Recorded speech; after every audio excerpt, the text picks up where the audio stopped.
9వ కీర్తనలో నా పూర్ణ హృదయంతో నేను యెహోవాను స్తుతించా అంటే దావీదు మహారాజు మరి ఆ టైంలో ఏ విధంగా అయితే స్తుతించాడనేది ఈయన ఒక వీడియో రూపేణ చూస్తూ ఉన్నాడట కదా. ఏ విధంగా దావీదు మహారాజు ఆ సమయంలో స్తుతించినప్పుడు ఏ విధంగా స్తుతించాడు ఆయన చూస్తాడట. అంటే వాక్యాన్ని అంత డీప్గా అంత లోతుగా వెళ్ళి వాక్యాన్ని చదువుతారు అనమాట.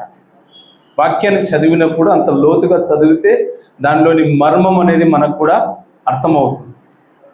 మామూలుగా మనం చందమామ కథల్లాగా లేకపోతే ఏదైనా సీరియల్ లాగా మనము అలాగ చదువుకుంటూ పోతే మనకు అర్థం కాదు కదా. వాక్యాన్ని ఏ విధంగా అంటే ఆ యొక్క వీడియో రూపేణ అంటే వాళ్ళు ఆ సమయంలో ఏ విధంగా దేవుణ్ణి స్తుతించారు, ఏ విధంగా ఆరాధించారు అనేది వీళ్ళు ఆ రకంగా దాని లోపలికి పోయి చూస్తే వివరించడానికి చాలా ఈజీ అవుతుంది కదా. నిన్న సుమారుగా ఎంత 10 నిమిషాల దాకా 9కి స్టార్ట్ చేశాడు ఆయన. 10:40 ముగించారు. అంటే ఒక 10 నిమిషాలు తక్కువ 2 గంటలకు. అయినా కూడా అంతమంది ఓపికతో విన్నారు. అంటే వారి యొక్క వాక్యము ఏ విధంగా కూడా ఇబ్బంది కలిగించలేదు. ఇదేంద్ర బాబు ఎప్పుడు ముగిస్తాడు అన్నట్టుగా అనిపించలేదన్నమాట. అంటే పరిశుద్ధాత్మను గురించి అంత చక్కటి వివరణ ఇచ్చారు.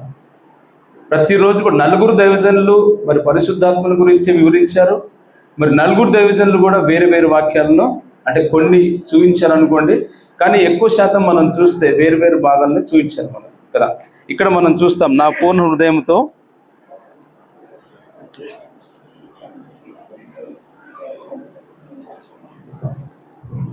హల్లెలూయా హల్లెలూయా. ఇక్కడ దావీదు మహారాజు మరి చక్కగా తన యొక్క అనుభవపూర్వకముగా యొక్క కీర్తన రాసినట్టుగా మనం చూస్తాం. నా పూర్ణ హృదయంతో నేను యెహోవాను స్తుతించెదను. తర్వాత కింద మనం చూస్తే యెహోవా నీ అద్భుత కార్యములన్నిటినీ నేను వివరించెదను. ఆయనకు చేసిన అద్భుత కార్యములన్నీ కూడా మరి దావీదు మహారాజు వివరిస్తూ ఉన్నాడు. ఏ విధంగా పూర్ణ హృదయంతో ఆయనకు కృతజ్ఞతాస్తుతులు చెల్లిస్తూ ఆయనకి చేసిన అద్భుత కార్యములన్నిటిని కూడా వివరించినట్టుగా మనం ఇక్కడ చూస్తున్నాం కదా. ఇక మనము నా పూర్ణ హృదయంతో నేను యెహోవాను స్తుతించుతాను అంటాడు. అంటే హృదయానికి సంబంధించిన వాక్యాలు మనం చూస్తే ఆది కాండం నుంచి ప్రకటన గ్రంథం వరకు ప్రతి ఒక్క అధ్యాయంలో అనగా ప్రతి ఒక్క పుస్తకంలో కూడా హృదయాన్ని గురించిన వాక్యాన్ని మనము చూసుకోవచ్చు. కానీ మనకు కొన్ని నేను రాసుకున్నాను, ఆ కొన్ని మీ ముందు ఉంచుతాను. నా పూర్ణ హృదయంతో నేను యెహోవాను స్తుతించెదను కదా. హృదయంతో ఏ విధంగా మన హృదయంలో వచ్చి దేవుడు నివాసం చేయడానికి సిద్ధంగా ఉంటాడు కదా. ఇక్కడ మనం చూస్తే 4వ కీర్తనలో కూడా ఏమంటాడంటే 4వ కీర్తన 4వ వచనంలో భయము నుండి పాపం చేయకుడి, మీరు పడకల మీద నుండగా మీరు హృదయంలో ధ్యానము చేసుకొని ఊరకుండుడి కదా.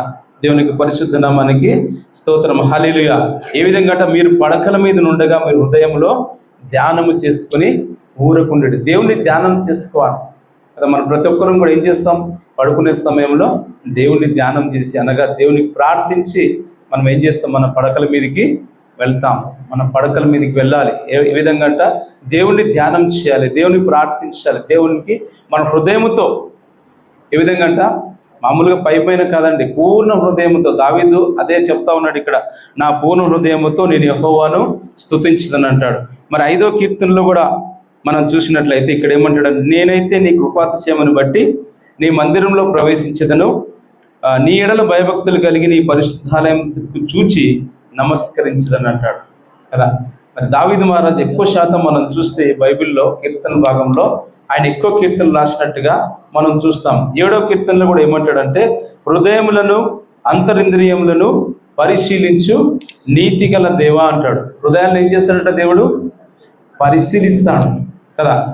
ఆ పరిశీలించినప్పుడు మన హృదయం ఏ విధంగా ఉందో మనం ఒకసారి మరి పరిశీలన మనం కూడా చేసుకోవాలి.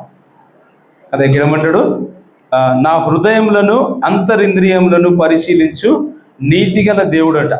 దేవుడు ఏ విధంగా నీతి అయి ఉన్నాడు కదా, సత్యమై ఉన్నాడు, జీవమై ఉన్నాడు, మార్గమై ఉన్నాడు. అలాంటి దేవుని మనము కలిగి ఉన్నాం. ఏ విధంగా మన హృదయాలను ఏం చేస్తాడంటే దేవుడు మన హృదయాలని ప్లస్ అంతరింద్రియములను పరిశోధించే దేవుడుగా ఉన్నాడు. దావీదు మహారాజు ఇది కూడా 7వ కీర్తన కూడా మనం చూసినట్లయితే దావీదు మహారాజు రాశారు, అయితే ఏ విధంగా అంటే మన హృదయాన్ని అంతరింద్రియాలను పరిశీలించి దేవుడిగా ఉంటాడు కదా. మన ముందు వింటాడు, మన వెనక ఉంటాడు, మన ప్రక్కన ఉంటాడు, కుడి పక్కన ఎడమ పక్కన. ప్రతి దినం కూడా నువ్వు కూర్చున్నది, నువ్వు లేచినది సమస్తం కూడా ఆయనకు తెలుస్తుంది కదా. ఆయన అన్ని ప్రాంతాల్లో అక్కడ ఉన్నవాడు, ఇక్కడ అనాది కాలం నుంచి మరి అప్పుడున్న దేవుడు, ఇప్పుడున్న దేవుడు ఒకటే కదా. అయితే మన హృదయం ఏ విధంగా ఉందో, యథార్థంగా ఉందా, నీతిగల హృదయముగా ఉందా, పరిశుద్ధమైన హృదయముగా ఉందా, ఇవన్నీ కూడా మనం చూసుకుందాం. అయితే నా పూర్ణ హృదయముతో నేను యెహోవాను స్తుతించదని అంటాడు కదా. మరి అదేవిధంగా 111 కీర్తనలో మనం చూస్తే ఏమంటాడంటే, యథార్థవంతుల సభలోను సమాజములోను ఆయనకు నేను కృతజ్ఞతాస్తుతులు చెల్లిస్తున్నాడు. ఏ విధంగా? పూర్ణ హృదయంతో. అక్కడ కూడా మరి కీర్తనలో మనం చూస్తే చూడండి ఒకసారి, 111 కీర్తన 2వ వచనం, మొదటి వచనం చదవండి. యెహోవాను స్తుతించుడి, యథార్థవంతుల సభలోను సమాజములోను పూర్ణ హృదయముతో నేను యెహోవాకు కృతజ్ఞతాస్తుతులు చెల్లించదను. 2వ వచనం చదవండి. యెహోవా క్రియలు గొప్పవి, వాటి యందు ఇష్టము గల వారందరూ వాటిని విచారించుదురు. చూడండి, ఎందుకంటే ఆయనను ఎందుకు స్తుతించాలి, ఎందుకు పూర్ణ హృదయముతో దేవుని స్తుతించాలంటే ఆయన క్రియలు గొప్పవి. చూసాం కదా మనం, నిన్న 4 రోజులు మనం చూసాం ఆయన క్రియలు ఏ విధంగా చేశాడంట. అద్భుత కార్యములు చేశాడు కదా, గొప్ప క్రియలు చేశాడు మన సంఘంలో కదా. సహోదరులను వాడుకున్నాడు, యవనస్తులను వాడుకున్నాడు. నిన్న అంటే సుశీల అంటే మా సిస్టర్ అవుతుంది, ఆమె మా చిన్నమ్మ కూతురు, అంటే మా అమ్మ చెల్లెల కూతురు, వాళ్ళిద్దరు నిన్న చెప్తా ఉన్నారు. చక్కని మీటింగ్స్ జరిగినాయి, చక్కటి భోజనాలు చేశారు మీ చర్చిలో. నేను అన్నను మా చర్చి వాళ్ళే మొత్తము సిస్టర్స్ అందరూ కూడా మంచిగా. వాళ్ళు అన్నప్పుడు నాకు ఏమనిపించిందంటే, మొదటి రోజు చెప్పిన వాక్యం గుర్తొచ్చింది నాకు. ఏ వాక్యం అంట?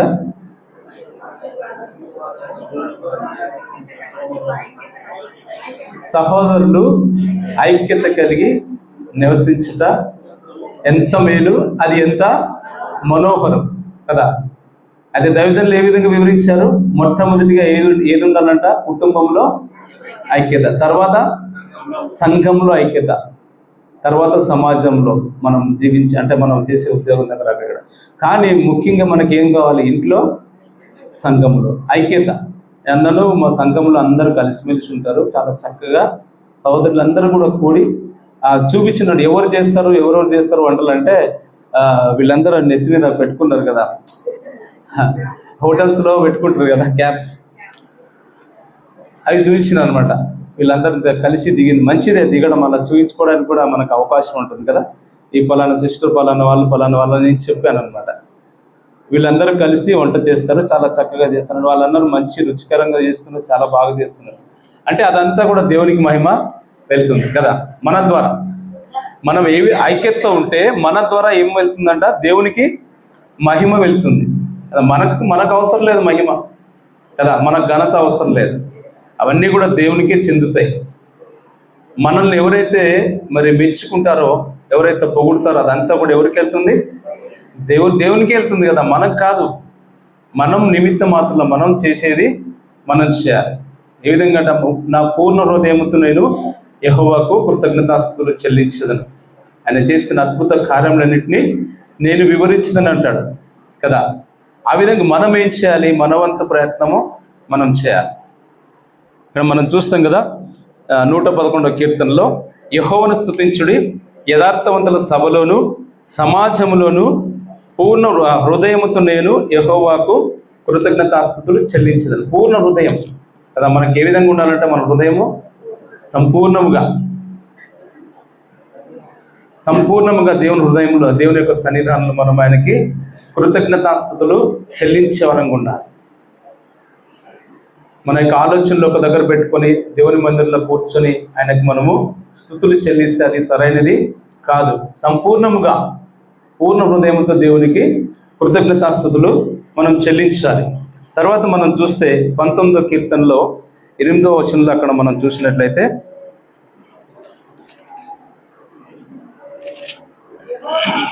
ఆ యెహోవా ఉపదేశములు నిర్దోషమైనవి, అవి హృదయమును సంతోషపరచును. చాలండి. దేవునికి పరిశుద్ధ నామానికి స్తోత్రం. ఏ విధంగా అంట, యెహోవా ఉపదేశములు ఏ విధంగా ఉన్నాయి? నిర్దోషమైనవి. ఆయన ఉపదేశములు ఎప్పుడు కూడా దోషమైనవి కావు కదా. యెహోవా ఉపదేశములు నిర్దోషమైనవి, అవి హృదయమును సంతోషపరచును. దేవుని యొక్క వాక్యం వింటుంటే మనకి ఏం కావాలంట? సంతోషం రావాలి, విసుగు రాకూడదు. వచ్చిందా 4 రోజుల్లో ఎవరికైనా విసుగు? రాలేదు. పిల్లలు కూడా చక్కగా మరి కూర్చొని ఒకరిద్దరు ఏదో చిన్న పిల్లలు మామూలుగా అలర్ట్ చేశారు, కానీ మిగతా వారందరూ కూడా నిశ్శబ్దంగా కూర్చొని అలాగా ఆశ్చర్యంగా చూస్తూ ఉన్నారు. గమనించారు కదా, మనం సంఘంలో జరిగినప్పుడు, అంటే కోడికలు జరిగినప్పుడు ఏ విధంగా జరుగుతున్నాయి, ఎట్లా జరుగుతున్నాయి మనం గమనించడం కూడా ఒక మంచిదే కదా. అయితే ఇక్కడ ఏమంటున్నాడు? యెహోవా ఉపదేశములు నిర్దోషమైనవి, అవి హృదయమును సంతోషపరచును. యెహోవా ఏర్పరిచిన ధర్మము నిర్మలమైనది, అది కన్నులకు వెలుగిచ్చును కదా. దేవుడు ఏమంటాడు ఇక్కడ? యెహోవా ఉపదేశం నిర్దోషమైనవి, ఆ హృదయాన్ని సంతోషపరుస్తాయట. ఆయన ఉపదేశాలు, ఆయన వాక్యాలు కదా. ఆయన వాక్యాలు మనం విన్నప్పుడు మనకు ఏం కావాలంట? ఏం కలగాలి? మన హృదయంలో సంతోషం కలగాలి. దేవుడు మనం కోరేది ఏంటి? హృదయాన్ని కోరుతాడు, మన యొక్క మనస్సును కోరుతాడు. నిన్న కూడా మనం చూసాం, దైవజనులు చెప్పారు, మన పై రూపాన్ని కాదంటే దేవుడు చూసేది, మన హృదయాన్ని చూస్తాడు కదా. పై రూపాన్ని కాదు దేవుడు చూసేది. నువ్వు అందంగా ఉన్నావా, బలంగా ఉన్నావా, అంటే అందహీనంగా ఉన్నావా, నీ కన్ను గుడ్డి ఉందా, లేదా కాలు కుంటి ఉందా, ఇవన్నీ కాదు దేవుడు చూసేది. మన హృదయాన్ని దేవుడు, మన పై రూపాన్ని, నీ కలిగి ఉన్న అంతస్తును, ఆస్తిని, బలమును, హోదాను ఏది చూసే దేవుడు కాదండి. మన యొక్క పై రూపాన్ని లక్ష్య పెట్టాడు ఎప్పుడు కూడా. నీ హృదయాన్ని దేవుడు చూస్తాడు. అలాంటి దేవుణ్ణి మనము కలిగి ఉన్నాం. తర్వాతగా మనం చూస్తే 119వ కీర్తన 119:8 వచనం.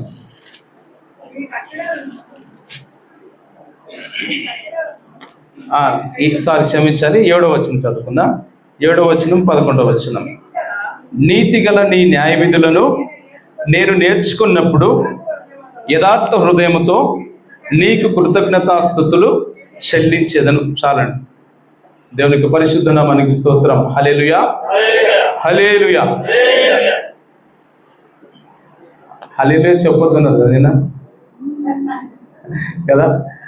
డేవిడ్ పాస్టర్ గారు చెప్పారు కదా, అంటే సమయ సందర్భం వచ్చినప్పుడు, ఆ వాక్యం మీకు రుచుకున్నప్పుడు మాత్రమే మీరు హల్లెలూయా చెప్పాలి.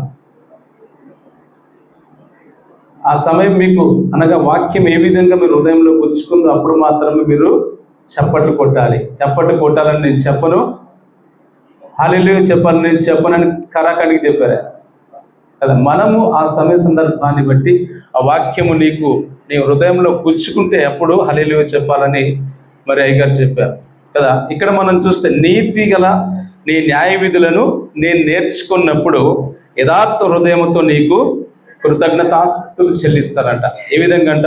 నీతి గల న్యాయ విధులు మనం నేర్చుకోవాలట కదా. ఇది మనకే కదా వాక్యం మనము చెప్తా ఉన్నప్పుడు, లేకుంటే వింటా ఉన్నప్పుడు, లేకుంటే దాన్ని అనుసరిస్తున్నప్పుడు ఎవరికంట వాక్యము? నాకే కదా. నీతి గల నీ న్యాయ విధులను నేను నేర్చుకున్నప్పుడు యథార్థ హృదయముతో నీకు కృతజ్ఞతాస్తుతులు చెల్లిస్తానంటాడు ఈ యొక్క కీర్తనకారుడు. మనం కూడా ఏం చేయాలంట? నీతి గల నీ న్యాయ విధులను మనం నేర్చుకోవాలి. నేర్చుకున్న తర్వాత ఏం చేయాలంటే యథార్థ హృదయముతో కృతజ్ఞతాస్తుతులు మనం చెల్లించాలి కదా. దేవుని సన్నిధానంలో ప్రతిదినం మనం ఏం చేస్తాం? ప్రార్థన చేస్తాం, కృతజ్ఞతాస్తుతులు చెల్లించాం. ఎందుకంటే ఆదివారం మనము ఆరాధించడానికి మందిరానికి వస్తాం. ప్రతిదినం ఏం చేస్తాం? దేవుని సన్నిధానంలో గోజాడుతూ ఉంటాం కదా. ప్రార్థనలో మనం ఏం చేస్తాం? యాకోబు గారు ఏం చేశారు? ప్రార్థనలో పోరాడారు కదా. పోరాడి దేవునితో గెలిచారు కదా. నన్ను ఆశీర్వదిస్తేనే కానీ నేను నిన్ను వదలనన్నాడు, విడువనన్నాడు కదా. మరి యాకోబు గారు ఆ విధంగా చేశారంటే అది ప్రార్థన. ప్రార్థనలు ఏం చేయాలంటే మనం పోరాడాలి, మనకు కావలసిన దేవుని దగ్గర అడిగి తీసుకోవాలి. కానీ ఆదివారం ఏంటంటే స్తుతులు చెల్లించాలి. స్తుతులు చెల్లిస్తే ఏం జరుగుతుంది? ఆయన స్తుతుల మీద ఆసీనుడిగా ఉంటాడు. ప్రార్థన ఏమవుతుంది? పరలోకానికి వెళుతుంది. మన స్తుతులు చెల్లిస్తే ఏమవుతుంది? స్తుతుల మీద దేవుడు ఆసీనుడిగా వస్తాడు. స్తుతికి ప్రార్థనకి అందరికీ తెలుసు అనుకోండి, సంఘంలో అందరూ అంటే క్రైస్తవులను ప్రతి ఒక్కరికి కూడా ఆరాధనకి మరి ప్రార్థనకి వ్యత్యాసం ఏంటి, తేడా ఏంటి అందరికీ కూడా తెలుసు. అయితే సమయ సందర్భం వచ్చింది కాబట్టి ఆ విధంగా చెప్పడం జరుగుతుంది. అయితే మనం స్తుతించినప్పుడు దేవుని యొక్క ఆత్మ అనేది ఇక్కడ కుమ్మరింపబడుతుంది. నీ యొక్క స్తుతి మీద దేవుడు ఆసీనుడిగా ఉండడానికి ఆస్కారం ఉంటుంది. అయితే ఇక్కడ మనం ఏం చేస్తాం? నీతి గల నీ న్యాయ విధులు నేను నేర్చుకున్నప్పుడు యథార్థ హృదయంతో నీకు కృతజ్ఞతాస్తుతులు చెల్లిస్తున్నానంట. తర్వాత మనం 11వ వచనంలో కూడా మనం చూసినట్లయితే, నీ ఎదుట నేను పాపము చేయకుండానట్లు నా హృదయంలో నీ వాక్యమును ఉంచుకుని ఉన్నాడు. ఏ విధంగా అంట? నీ ఎదుట నేను పాపము చేయకుండానట్లు, అంటే దేవుని ఎదుట పాపము చేయకున్నట్లు ఆయన యొక్క హృదయాన్ని ఆయన వాక్యాన్ని మన హృదయంలో ఉంచుకోవాలట. వాక్యం అంటే ఎవరండి? దేవుడే కదా. మన హృదయంలో నివసించడానికి దేవుడు సిద్ధంగా ఉంటాడు. మనం ఆహ్వానిస్తే, మనం చేర్చుకుంటే, మనం స్వీకరిస్తే దేవుడు మన హృదయంలో నివసించడానికి సిద్ధంగా ఉంటాడు కదా. ఇక్కడ అదే మాట చెప్తాం, నీ ఎదుట నేను పాపం చేయకున్నట్లు నా హృదయంలో నీ వాక్యమును ఉంచుకొని. మన వాక్యాన్ని హృదయంలో ఉంచుకొని అంటే దేవుణ్ణి మన హృదయంలో ఉంచుకోవాలి కదా. ఆది యందు వాక్యము ఉండెను, వాక్యం దేవుడై ఉండెను, వాక్యము దేవుడై ఉండెను. అలాంటి దేవుణ్ణి మనం కలిగి ఉన్నందుకు ఆ వాక్యాన్ని మన హృదయంలో మనం స్వీకరించాలి. తర్వాతగా మనం చూసినట్లయితే 138వ కీర్తనలు ఏమంటారు? అక్కడ కూడా పూర్ణ హృదయంతో నేను నీకు కృతజ్ఞతాస్తుతులు చెల్లిస్తానని సెలవిస్తాను. 138వ కీర్తనలో మొదటి వచనంలోనే మనం చూస్తే, నేను నా పూర్ణ హృదయంతో నీకు కృతజ్ఞతాస్తుతులు చెల్లిస్తున్నాను, దేవతల ఎదుట నిన్ను కీర్తించదను. ఎక్కడంట? దేవతల ఎదుట నిన్ను నేను కీర్తించదని అంటాడు దావీదు మహారాజు. ఎక్కువ శాతం మనం చూస్తే 4 దైవజనులు కూడా మన 4 దినములు దావీదుని గురించి ఎక్కడో ఒక దగ్గర ప్రస్తావన తీసుకొచ్చారు. అంటే అంత మంచి వ్యక్తిత్వం కలిగిన ఆ యొక్క దావీదు మహారాజు, గొర్రెల కాపరైన దావీదు మహారాజును ఆ దేశానికి రాజుగా చేశాడు కదా. నిన్న కూడా చెప్పారు ఆయన గురించి. అంటే 8 కడసారి వాడు ఉన్నాడు అని చెప్పేసి గొర్రెల దొడ్లలో నుంచి ఆయన్ను పిలిపించి ఆయన్ను మరి అభిషేకించారు కదా.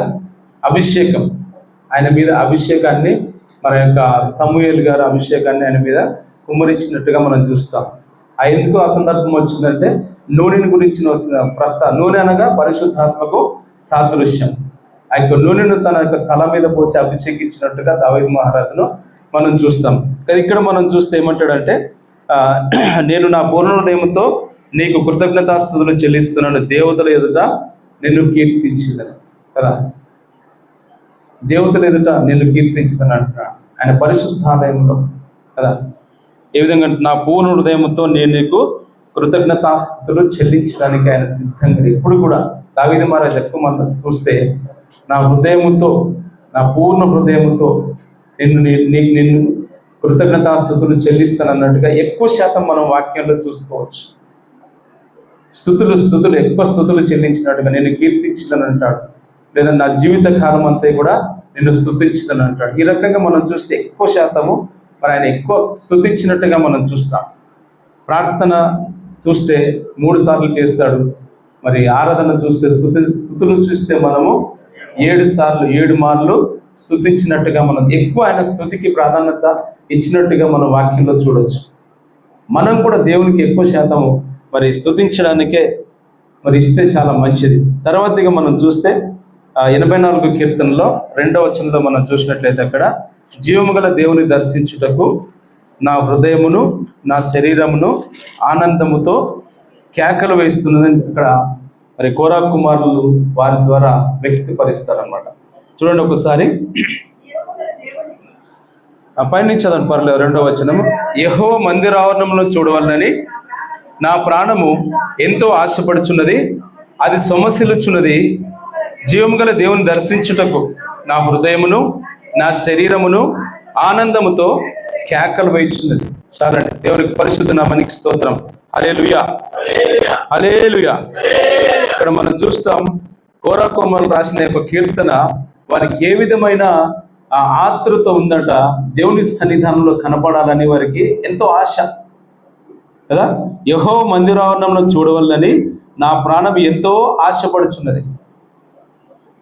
మనకు ఆశపడుతుందా మన ప్రాణము?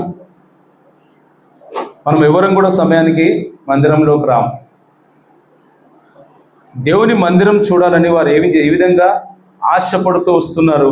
వారి యొక్క శరీరము, వారి యొక్క హృదయము అన్నీ కూడా మరి ఆయనను స్తుతించడానికి, ఆయనను ఘనపరచడానికి, ఆయనను మహింపరచడానికి, ఆయన సన్నిధానంలో స్తుతులు చెల్లించడానికి ఏ విధంగా వస్తున్నారంటే వారి యొక్క ప్రాణము సొమ్మసిల్లిపోతుందట.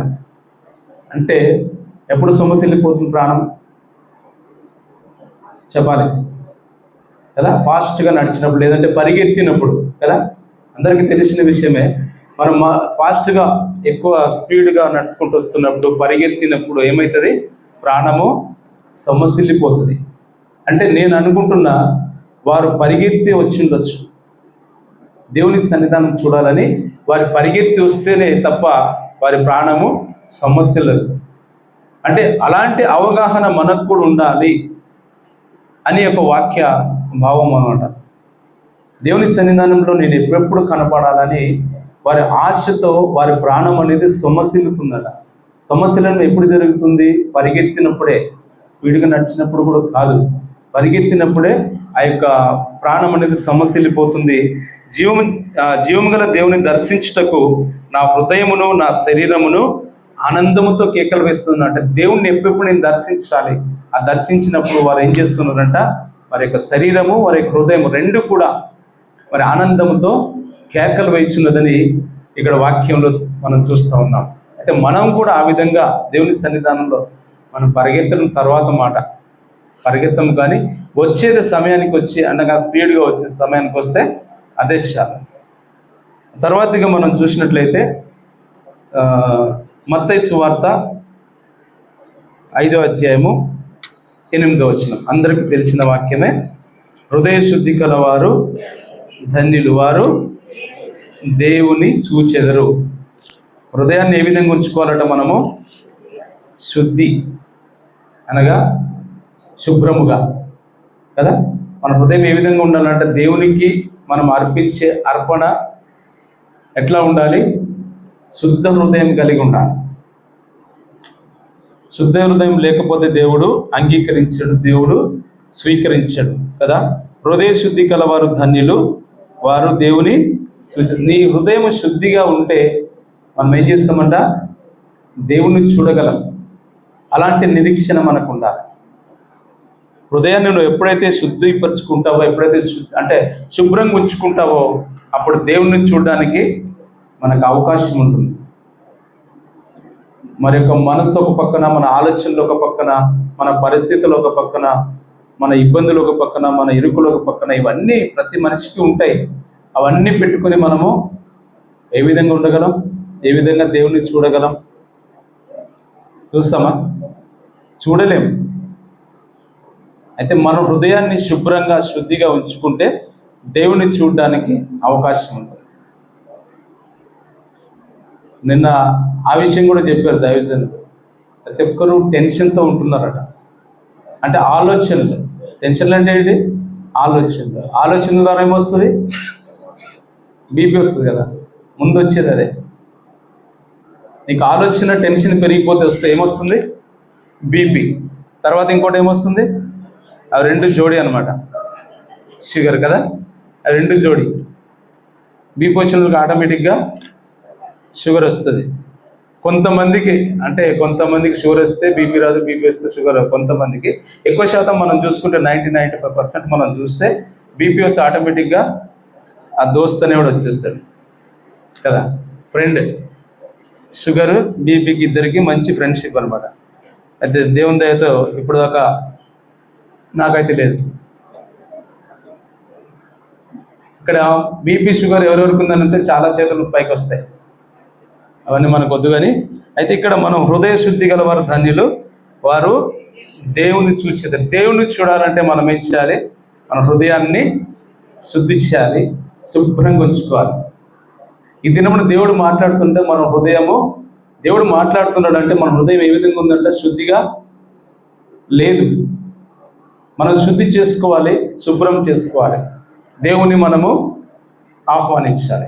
శుభ్రంగా చేసుకున్న తర్వాత మనం ఏం చేయాలంటే దేవుణ్ణి ఆహ్వానించాలి. మనకు ఉన్న మురికి అంతా అట్లా పెట్టుకొని దేవుని ఆహ్వానిస్తే వస్తాడా? రాడు కదా. హృదయ శుద్ధి గలవారు ధన్యులు, వారు దేవుని చూసేదరట. తర్వాత మన హృదయం మనం ఏం చేస్తామంటే, మరి మనుష్యులు కల్పించిన పద్ధతుల్ని మనం ఏం చేస్తుంటామంటే చాలా రకాలుగా మరి దైవోపదేశంలని భావిస్తూ ఉంటాం కదా. మనుషులు కల్పించిన పద్ధతులను మనం ఏం చేస్తాం? దైవోపదేశం నమ్ముతూ ఉంటాం. కొన్ని సందర్భాల్లో రోజుల్లో ఏంటంటే మరి డబ్బు విషయంలోనే వస్తుంది అదంతా. ఎవరైనా కొద్దిగా డబ్బు ఆశ చూపించారనుకోండి, వారు చెప్పినవన్నీ మనము వింటూ ఉంటాం కదా. అంటే మనుషులు కల్పించిన వాటికి మనము బానిసలు అయిపోతాం, నమ్ముతూ ఉంటాం. కానీ దేవుడు ఆ విధంగా అంటలేడు అనమాట. మనుషులు కల్పించిన పద్ధతులను దైవోపదేశంలని మనం నమ్ముచు మన హృదయాన్ని మనం దూరంగా చేసుకుంటున్నామట. 15వ అధ్యాయం 9వ వచనం, మత్తయి సువార్త 15వ అధ్యాయము 9వ వచనం. ఈ ప్రజలు తమ పెదవులతో నన్ను గనపరచుదురు గాని వారి హృదయము నాకు దూరముగా ఉన్నది. మనుష్యులు కల్పించిన పద్ధతులు దైవోపదేశములని బోధించుచు వారు నన్ను వ్యర్థముగా ఆరాధించుతున్నారు. పై వచనం మనం చూసినట్లయితే, మీరు మీ పారంపర్యాచారము నిమిత్తమై దేవుని వాక్యమును నిరర్థకము చేయుచున్నారు అని తర్వాత ఒక మాట అంటాడు. అక్కడ ఏమంటాడు? వేషధారులారా అంటాడు కదా. ఆ మాట అన్యజనులను కాదండి దేవుడు అన్నది, క్రైస్తవుల్ని అంటున్నాడు కదా. వేషధారులారా అంటున్నాడు అంటే మనము ఏ సన్నివేశానికి తగ్గట్టు ఆ సన్నివేశానికి మనము వేషము వేసుకుంటూ ఉంటాం. కానీ దేవుడు ఆ విధంగా కాదు. మనుషులు కల్పించిన పద్ధతులను ఎప్పుడు కూడా మీరు నమ్మవద్దు, దైవోపదేశంలోని వాటిని నమ్మవద్దు అంటున్నాడు ఇక్కడ కదా. మనుషులు కల్పించిన పద్ధతులను దైవోపదేశంలోని బోధించుచు వారు నన్ను వ్యర్థముగా, దేవుని మనం ఏం చేస్తున్నామంట? వ్యర్థంగా ఆరాధిస్తున్నాం. కానీ దేవుడు ఆ విధంగా కాదండి. హృదయాన్ని పరిశోధించి దేవుడుగా ఉన్నాడు. మనం దేవుణ్ణి ఏం చేయాలంట? సంపూర్ణ హృదయముతో. మార్క్స్ సువార్తలు అంటాడు కదా 12:30, పూర్ణ ఆత్మతోను పూర్ణ వివేకముతోను. అక్కడ మనం చూస్తే దేవుణ్ణి ఏ విధంగా ఆరాధించాలి, దేవుణ్ణి ఏ విధంగా ప్రేమించాలి అక్కడ మనం చూస్తాం. పూర్ణ ఆత్మతో, పూర్ణ వివేకంతో, పూర్ణ బలముతో ఆయన్ను మరి ప్రేమించాలంటాడు. అది ఆజ్ఞల్లో మొదటిది అంటాడు. చూడండి మార్క్స్ వార్త చదవండి. నీ పూర్ణ హృదయంతో, పూర్ణ ఆత్మతోను, నీ పూర్ణ వివేకముతోను, నీ పూర్ణ బలముతోను నీ దేవుడైన ప్రభువును ప్రేమింపవలనన్నది ప్రధానమైన ఆజ్ఞ. ఏ విధంగా అంటే దేవుని మనం ప్రేమించాలి, ఏ విధంగా ఆయన ఆరాధించాలి, ఏ విధంగా ఆయన మరిపరచాలి, ఏ విధంగా ఆయన గణపరచాలి, ఏ విధంగా ఆయనకు స్తుతులు చెల్లించాలి అని మనం ఇక్కడ చూసినట్లయితే, మన యొక్క పూర్ణ హృదయముతో, పూర్ణ ఆత్మతో, పూర్ణ వివేకముతో, పూర్ణ బలముతో నీ దేవుడైన ప్రభువును ప్రేమింపవలనన్నది ప్రధానమైన ఆజ్ఞలలో మొదటిదంట. అంటే దేవుణ్ణి మనము అంతా కూడా సగం కాదు, మొత్తం పూర్ణముగా, పూర్ణ వివేకముతో, పూర్ణ బలముతో, పూర్ణ ఆత్మతో, పూర్ణ మనస్సుతో, ఇవన్నీ కూడా దేవుణ్ణి పూర్ణ వివేకముతో మనం దేవుణ్ణి ఏం చేయాలంటే ప్రేమించాలి. ఆ ప్రేమించడం ఏదంట? ఆజ్ఞలలో ప్రధానమైన ఆజ్ఞ అంట. అపొస్తలుల కార్యంలో కూడా మనం చూసినట్లయితే 16వ అధ్యాయము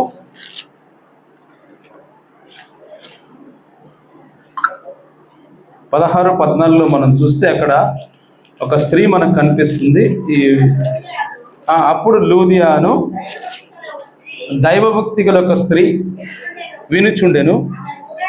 ఆమె ఊదారంగు పొడిని అమ్ము తోయతేరా పట్టణస్థురాలు. ప్రభు ఆమె హృదయమును తెరిచిన గనుక పౌలు చెప్పిన మాటల యందు లక్ష్యం ఉంచిన. చాలండి కదా. ఏ విధంగా అంట, ఈమె ఏం చేస్తుంటే ఈమె ఒక వ్యాపారి కదా. అయితే ఈమె అప్పుడు లూదియాయను దైవభక్తి గల ఆమెకు ఒక స్టాంప్ వేశారు అక్కడ కదా, అంటే ఒక ముద్ర వేశారు.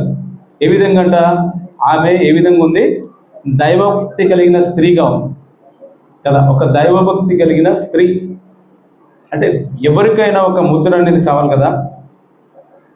ఇక్కడ ఏమంటారు, అప్పుడు లూదియాయను దైవభక్తి గల యొక్క స్త్రీ వినుచుండెను. పౌలు గారు చెప్తా ఉన్నారు, ఆమె ఊదారంగు పొడిని అమ్మే తుయతైర పట్టణస్థురాలు. ప్రభు ఆమె హృదయమును తెరిచిన గనుక పౌలు చెప్పిన మాటలు ఎంత ఆమె ఏం చేసిందంట, లక్ష్యం ఉంచింది కదా.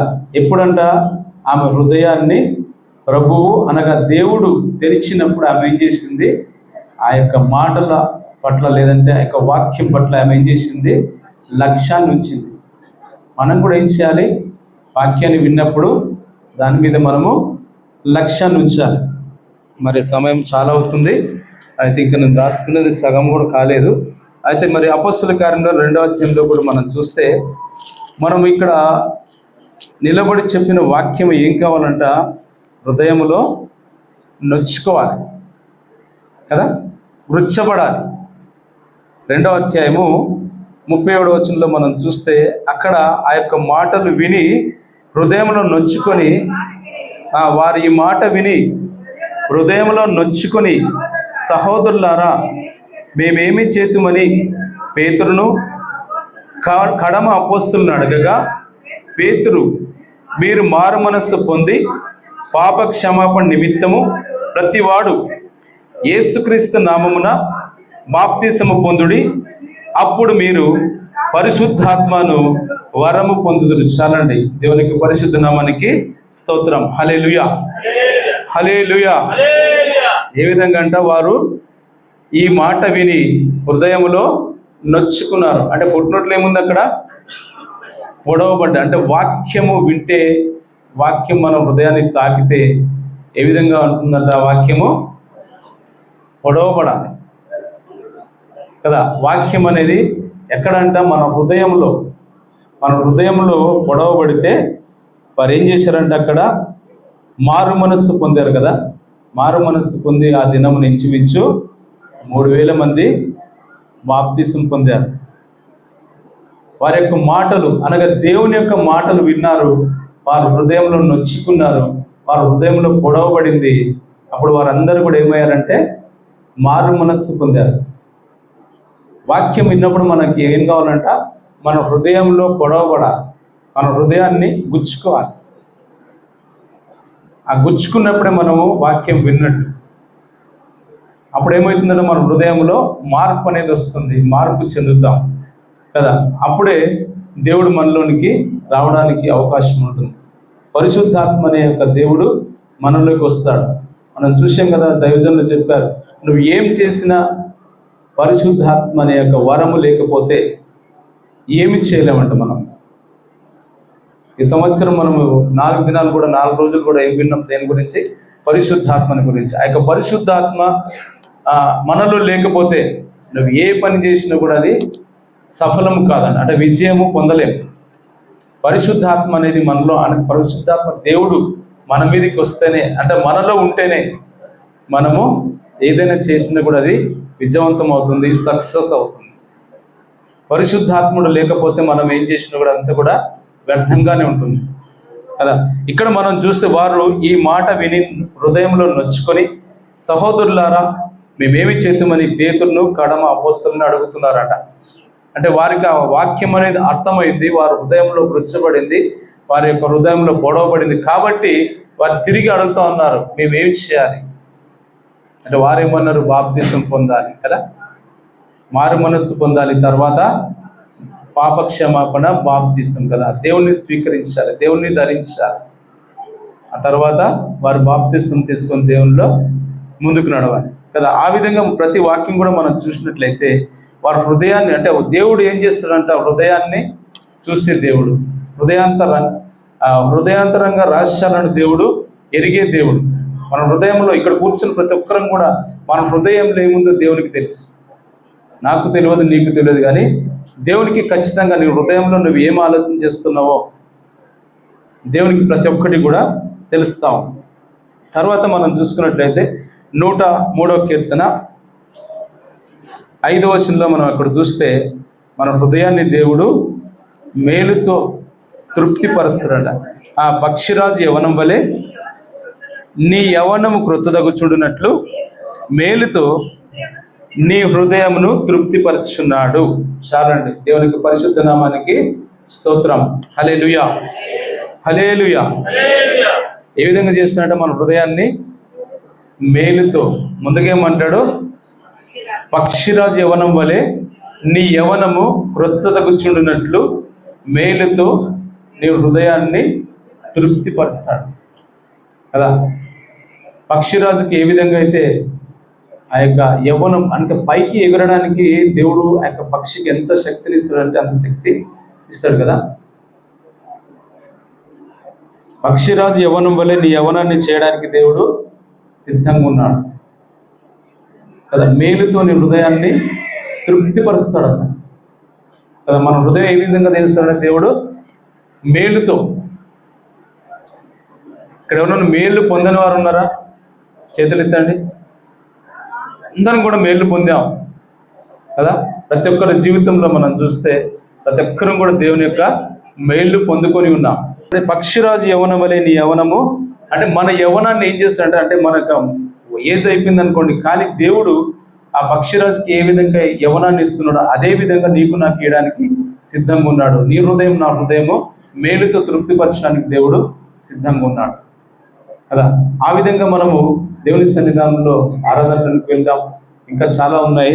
అయితే మరి 9వ కీర్తనలో మనం చూసుకుంది ఇప్పుడు 1వ వచనం కదా. మొదటి వచనం మనం చూసుకున్నాం. ఆయన యొక్క అద్భుత కార్యాల గురించి మనం చూస్తే ఇంకా చాలా ఇష్టం. తర్వాత 2వ వచనంలో కూడా మనం చూస్తే ఆయన మహోన్నతమైన దేవుడు కదా. ఒకసారి చూద్దాం 9వ కీర్తన. నా పూర్ణ హృదయముతో నేను యెహోవాను స్తుతించెదను. యెహోవా నీ అద్భుత కార్యములన్నిటినీ నేను వివరించెదను. చాలు. మరి కింద వచనం మనం చూస్తే మహోన్నతుడా నేను నిన్ను గూర్చి సంతోషించి హర్షించుచున్నాను, నీ నామమును కీర్తించుచున్నాను. దావీదు మహారాజు తనకు చేసిన మేళ్ల గురించి మరి ఆ యొక్క దేవుణ్ణి చాలా చక్కగా వర్ణిస్తున్నట్టుగా మనం ఇక్కడ చూస్తాం. ఆయన పూర్ణ హృదయముతో ఆయన స్తుతిస్తున్నాడు. ఆయన అద్భుత కార్యములన్నింటినీ కూడా మొదటిగా ఏం చేశాడంటే ఆయన యొక్క హృదయంతో ఆయన దేవుణ్ణి అంటే పూర్ణ హృదయంతో దేవుణ్ణి స్తుతించాడు. తర్వాతగా మనం చూస్తే ఆయన యొక్క అద్భుత కార్యములన్నింటినీ అంటే ఆయనకి చేసిన కార్యాలన్నింటినీ కూడా వివరించాడు. తర్వాతగా మనం చూస్తే ఏ విధంగా అంటే ఆయన మహోన్నతుడు, నేను నిన్ను గూర్చి సంతోషించి హర్షించుచున్నాను, నీ నామమును కీర్తించదని అంటాడు కదా. ఆయన ఏ విధంగా ఉన్నటువంటి దేవుడు?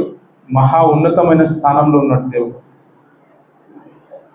అయితే ఆయన ఉన్నతమైన స్థానంలో మనల్ని ఏం చేయడానికి ఉన్నాడు దేవుడు? మనల్ని కూడా ఒక ఉన్నతమైన స్థానంలో చూడాలని అనుకుంటాడు దేవుడు. ఎప్పుడు కూడా మన దేవుడు పక్షపాతి కాదండి. ఆయన ఏ విధంగా ఉన్నాడో అదే విధంగా ఆయన పక్కన కూర్చోబెట్టుకుంటాడు మనల్ని కదా. యెషయా గ్రంథంలో మనం చూస్తాం 59వ అధ్యాయంలో అక్కడ మనం చూస్తే మనము పరిశుద్ధ దినమున ఏ విధమైన పని పెట్టుకోకుండా ఉన్నట్లయితే ఆయన ఏం చేస్తాడు? దేశం యొక్క ఉన్నతమైన స్థలముల మీద మనల్ని ఎక్కించే దేవుడుగా ఉన్నాడు. ఎక్కడంటే ఉన్నతమైన స్థలములలో, అలాగే ఎవరికి అందనంత ఎత్తులో దేవుడు. చూడండి ఒకసారి ఆ వాక్యాన్ని.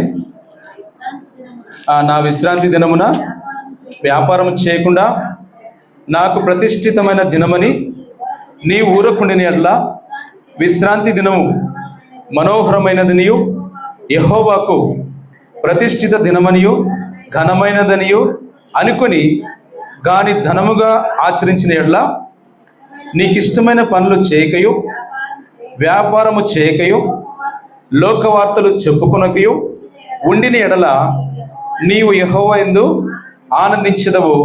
దేశం యొక్క ఉన్నత స్థలముల మీద నేను నిన్ను ఎక్కించెదను. చాలండి. దేవునికి పరిశుద్ధ నామానికి స్తోత్రం. హల్లెలూయా, హల్లెలూయా. ఏ విధంగా చేస్తాడంటే దేవుడు దేశం యొక్క ఉన్నతమైన స్థలములలో కూర్చోబెడతాడంట. ఎప్పుడంట? విశ్రాంతి దినము ఇవన్నీ కూడా చేయకుండా ఉండాలి. అప్పుడే దేవుడు ఏం చేస్తాడు? దేశం యొక్క ఉన్నతమైన స్థలములలో నిన్ను ఎక్కించడానికి దేవుడు సిద్ధంగా ఉంటాడు. 18వ కీర్తనలో కూడా మనం చూస్తే అక్కడ కూడా ఏమంటాడంటే, ఒకసారి చూద్దాం. కీర్తనలు 18 యొక్క వాక్యాన్ని చూసుకొని ఆరాధనలోకి వెళ్దాం. 33వ వచనం చదువుకుందాం. ఆయన నా కాళ్ళను జింక కాళ్ళ వలె చేయుచున్నాడు, ఎత్తైన స్థలముల మీద నన్ను నిలుపుచున్నాడు. చాలండి. మొదటిదిగా ఏం చేస్తాడంట? జింక కాళ్ళ అంటే లేడీ కాళ్ళ వల్ల చేస్తాడంట. లేడీ కాళ్ళు ఏ విధంగా ఉంటాయి? మోకాళ్ళ నొప్పులు ఉండవు కదా. మనకు ఏ విధంగా ఉంటాయంట? ప్రతి ఒక్కరికి కూడా 40+ అయితే మోకాళ్ళ నొప్పులు వస్తాయి. కానీ లేడీ ఏ విధంగా అంట? చెంగున ఎగిరి గంతులు వేస్తుంది, ఎవరికి చిక్కకుండా పారిపోతుంది కదా. ఆయన నా కాళ్ళు జింక కాళ్ళ వలె చేయుచున్నాడు, ఎత్తైన స్థలముల మీద నన్ను నిలుపుతున్నాడంట. ఎత్తైన స్థలంలో నిలపడానికి దేవుడు సిద్ధంగా ఉంటాడు. మనం ఎప్పుడు కూడా లోయలో లేదంటే కింద పాతాళంలో ఉండడానికి దేవుడు ఇష్టపడండి. ఆయన ఎప్పుడు కూడా మనల్ని ఎప్పుడు కూడా ఉన్నతమైన స్థానంలో ఉండాలని చూస్తాడు. ఎప్పుడు కూడా అనేక సార్లు మనం చూస్తాం కదా, మన యొక్క దరిద్రతనంతా కూడా ఆయన తీసివేసుకొని మనకు ధనాన్ని ఇస్తాడు, ధనవంతుడిగా ఉండడానికి. ఆయన ఎప్పుడు కూడా మనల్ని కింది స్థానంలో, అనగా మనం ఎప్పుడు కూడా తలగానే ఉండాలని చూస్తాడు దేవుడు. తోకగా ఉండాలని ఎప్పుడు చూడడు. మన చెయ్యి ఎప్పుడు కూడా పైన ఉండాలని చూస్తాడు, ఎప్పుడు కూడా కింద ఉండాలని దేవుడు చూడడు. అలాంటి దేవుని మనం కలిగి ఉన్నాం. అయితే ఎత్తైన స్థలంలోనే దేవుడు నిన్ను చూడాలని ఆశపడుతుంటాడు. కాబట్టి ఆ విధంగా మరి దేవుని సన్నిధానంలో మనము ఆరాధనలోకి వెళ్దాం. ఒక వాక్యం చూసుకుందాం. 50వ అధ్యాయము, కీర్తన భాగము 50, 14వ వచనం. దేవునికి స్తుతియాగము చేయము, మహోన్నతునికి నీ మొక్కుబడు చెల్లించము. ఎవరికి చెల్లించాలంట? మహోన్నతునికి, అనగా మహా ఉన్నతునికి కదా. 91 కీర్తనలు కూడా మనం అక్కడ చూస్తాం కదా. మహోన్నతుని చాట నివసించేవాడిని, సర్వశక్తి నీడను విశ్రాంతి. అంటే మహా ఉన్నతమైన స్థలంలో ఉండే దేవుడు. అలాంటి దేవుడు ఏం చేయాలంట? మనల్ని కూడా మహా ఉన్నతమైన స్థలంలో తీసుకొని పోవడానికి సిద్ధంగా ఉంటాడు కదా. ఎందుకంటే మరి ప్రతిసారి కూడా చూస్తూ ఉంటాం, ఫిలిప్పీయులకు రాసిన పత్రికలు అక్కడ ఏమంటాడు? పరలోకములో కూడా ఆయన విడిచిపెట్టకూడని వాక్యముని ఎంచుకోలేదు. ఎందుకు వచ్చాడు దేవుడు? నిన్ను నన్ను ఆయనతో సమానముగా నిలవబెట్టడానికి, సమానంగా నిలవబెట్టడానికి తన్ను తాను ఏం చేసుకుని తగ్గించుకున్నాడు, రిక్తునిగా చేసుకుని తన ప్రాణాన్ని ధారగా పోశాడు. అలాంటి దేవుణ్ణి మనం కలిగి ఉన్నాం. అంటే మనల్ని ఎప్పుడు కూడా ఆయన ఒక ఉన్నతమైన స్థానంలోనే నిల్చోబెట్టాలనే దేవుని యొక్క ఆశ. దేవుడు ఎప్పుడు కూడా మరి ఎవరిని కూడా కింది స్థానంలో చూడాలని ఎప్పుడు కూడా ఏ వాక్యంలో కూడా లేదండి. ప్రతి ఒక్కరు కూడా మనం చూస్తే ఆయనతో సమానం, అంటే దేవునితో కూడా సమానంగా ఉండాలని ఆయన ఎప్పుడు కూడా కోరుకోలేదు. అలాంటి ఒక అవకాశం వచ్చినప్పటికీ ఆ అవకాశాన్ని వదిలిపెట్టుకొని భూలోకానికి వచ్చాడు. ఎందుకంటే మన దరిద్రతనంతా కూడా తను తీసుకువేసుకోవడానికి కదా. ఆ విధంగా దేవుడు మన మీద తన యొక్క ఆలోచన ఉంది. కాబట్టి దేవుణ్ణి మనము ఆరాధించడానికి ముందుకు వెళ్దాం. దేవుడి కొద్ది మాటలను దీవించి ఆశీర్వదించి మహిమ పొందునుగాక. ఆమేన్.